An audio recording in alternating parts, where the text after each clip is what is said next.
Ngjarje e rënde, moshuara I jep fund jetës, gjendet pa shenja jete në kasollën e Bagëtive. Një 75 vjeçare I ka dhënë fund jetës në fshatin Jagobin të Fierit. Sipas policisë, e moshuara është vetvarur në kasollën e Bagëtive në pronësi të vajzës së saj.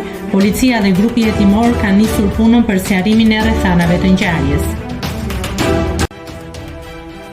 Nëse klikoni mbi butonin subscribe, do t'ju shfaqen të gjitha publikimet tona. I uftoj t'i bëni subscribe kanalit, të pëlqeni videot dhe të lini komentin tuaj.